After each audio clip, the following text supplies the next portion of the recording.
This is the new Alfa Romeo Stelvio, and it's perfect if you fancy something Italian, only a little bit taller. Okay, so I know that Costa is technically a British brand, but this Stelvio is a pure, good-looking, thoroughbred Italian. Essentially, it's a Giulia Grande.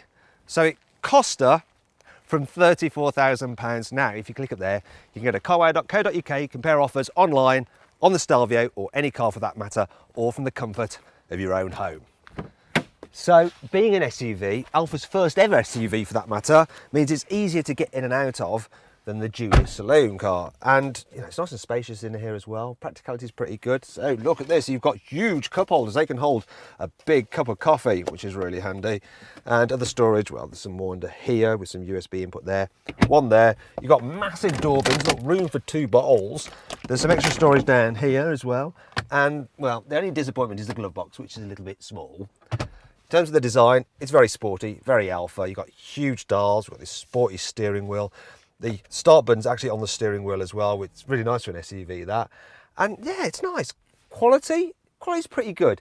I don't think it's quite as good as in the German SUVs. You know, there's a few cheap feeling bits of plastic, but it's not too bad. And I do like the design. The design's good. I'm not so sure about this wood trim though. It's not that I don't like it, it just doesn't seem to go with the rest of the trim. You're better off having that in the brushed aluminium. That is actually an option. And that brings me on to the equipment levels. So the entry level car, it's all right. You get things like climate control, you get cruise control, you get hill descent control, so all the controls, but you don't seem to have sat nav with it. And the seats are cloth. You don't want that, so you need to step up to the super version, which is about £3,000 more, and then you get stuff like part leather seats. You also get an 8-inch infotainment display with the navigation. So the infotainment system itself, it's fairly easy to use. You navigate through all the menus using this swivel wheel. Maybe the processor isn't quite as fast as on the higher end systems that you get in a German SUV, and I do think the screen's a little bit dark and the graphics a bit low res. But other than that, it's fine. Now if you click up there, you can see my full in-depth video review of the Alfa infotainment system. This car also has a little digital screen between the dials as well, which can display things like navigation directions. But once again, you know, it's not as glorious as that full widescreen display you can get on an Audi Q5. And speaking of an Audi Q5, let's just jump into the back of this Stelvio because, well, I do think there is enough space back here. Look, decent leg room, decent headroom. It's just not as roomy as the Audi. Also, you can't slide or recline the seats. And the footwells, they are a bit small. They're a bit cramped if you want to stretch out. And you've got this hump in the floor here. And because of those small footwells, when you move into the middle seat, it can feel a little bit uncomfortable if you have to carry 3 in the back at once. Still, you get 3-way folding seats, so look, you can fold down this middle seat there if you want to carry longer items, and 2 rear passengers.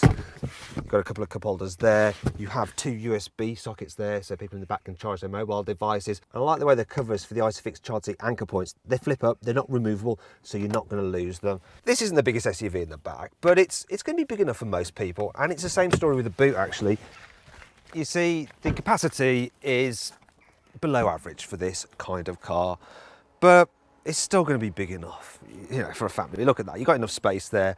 Admittedly, if you need a really big boot, you probably want to look at something like a Jaguar F-Pace, because that's about 20% larger than this, but it's a large enough space. Look at it, it's nice and square. There's no load lip to lift things over, so you can just slide your bags in or out. I like the fact that the load cover is very, very light. It's very simple, and it means that even though there's nowhere really to store it, it doesn't take up too much space in the boot when you need to carry it. You're probably wondering what's under here, so we've got a space saver spare wheel. But this is a bit odd, look. It's not even attached to this, it's just like loose. A bit odd, but the rest of the boot is quite useful. So you've got some storage cubby down here, there's hooks just up here, you've got a 12-volt socket, there's tethering points about the place as well. I also like the fact that you can fold the seats down by these levers in the boot, though you do have to lean in and push the backs down, which is a bit annoying. When you do fold the seats down, you've got this big load area there, and it's a continuous floor. There's no ridge between the main boot area and the seat backs, although there is a slight incline, but it's still quite easy to just slide things right to the front like that. Then they slide back down again. Okay, that's the walk around bit dealt with. Now it's time to hit the road to see what this car is like to drive. The Stelvio is a little bit of a mixed bag when you're driving in town. So the steering is not too heavy, the automatic gearbox, it's nice and smooth, yet it responds quickly when you put your foot down to nip through a gap in traffic. Then there's the fact that you sit quite high up, so you get a good view over other cars. The problem is you get a bit of a big blind spot from here, and the view out the back window is tiny, it's not very good at all. Then there's a suspension, which is a little bit on the firm side for an SUV. So it's constantly fidgeting around, this car is, when you're driving slowly, and when you hit a pothole or a big bump you do get quite a jolt. It's not helped by the fact that this car is riding on 19-inch alloy wheels, so you might want smaller wheels if you're going to be driving this car in town a lot, such as on the school run. As you speed up, the suspension does settle down, but it's never as comfortable, this car, as something like a Mercedes GLC, and it's not as quiet as one either.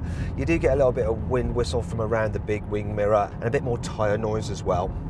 You can get the Stelvio with 3 petrol engines, 2 2-litre turbos, or a bonkers 2.9-litre V6 with over 500 horsepower. There's also 2 2.2-litre diesels. This is one of the diesels, and it's the higher powered 210 horsepower version, and it's very punchy. It's a quick engine. Then when you put your foot down, it does make more noise than the 2-litre diesel you can get in an Audi Q5. In terms of economy, well, Alfa says 58 miles per gallon is possible. So far, this Stelvio seemed a little bit so-so to drive, but there is one area where it just excels over every other SUV pretty much that I've driven, and that's in the way it handles. So it's actually genuinely good fun to drive this thing when you get it onto a twisty road. The steering, for instance, is just so sharp. You turn the wheel a bit and it's just darting into a corner. You've also got loads of grip as well. You know, you feel like you're in a sports car, only one that's just raised up more off the ground. I actually think this thing handles better than a Jaguar F-Pace, and it's maybe even better than a Porsche Macan as well. What Alfa's done is really impressive with this thing. In fact, if you're the kind of person who's always avoided an SUV because you think they're just going to be too boring to drive, you should check this car out. Now then, it's time for the Car Wow 5 annoying things about this car. The automatic high beam assist doesn't always dip the headlamps when you approach a car from the rear, so you sometimes dazzle them in the rear view mirror. The zoom function on the sat-nav map doesn't actually let you zoom out all that far. That's as far as it'll go. Instead, you have to go into Browse Map to zoom out, and it's all a bit of a faff. And then there's the reversing camera. So, the screen for it is only that big, and it's quite low definition. Why? Because the doors don't extend down over the sills, it means that when you get out, you actually rub the back of your trousers on them, and if the sills are dirty, your trousers are going to be too. There is an annoying gap in the sun visor, which means sometimes you can get blinded. These solid metal paddle shifters may be absolutely glorious, but they do get in the way of the control stalks, and it makes it a bit fiddly to use the intermittent wipe. Sounds a bit rude, doesn't it? Intermittent wipe. Thankfully, this car has plenty of cool features, which helps make up for all this. Here's 5. The Stelvio's clever electrically controlled braking system means that from 80 miles an hour it can stop 5 metres sooner than if it had a normal braking system.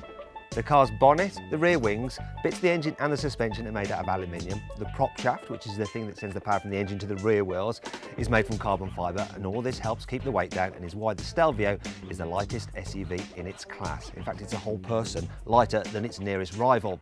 Also, the weight distribution is a perfect 50-50 front and rear, and all this added together helps boost the handling.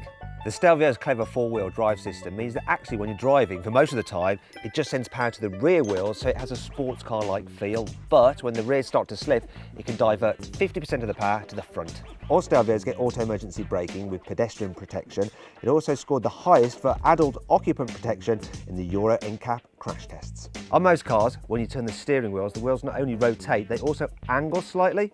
Now that's exaggerating it a little bit, but on the Stelvio, it doesn't do that at all because of its clever front suspension. They remain completely flat, so you always have the maximum tyre contact patch with the road for optimum grip.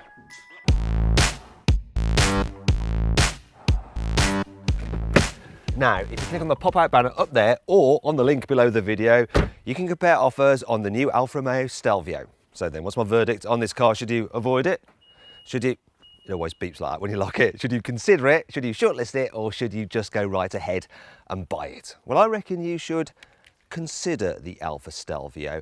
It is brilliant fun to drive. It just doesn't quite do the SUV basics such as comfort, luxury and space quite as well as some rivals.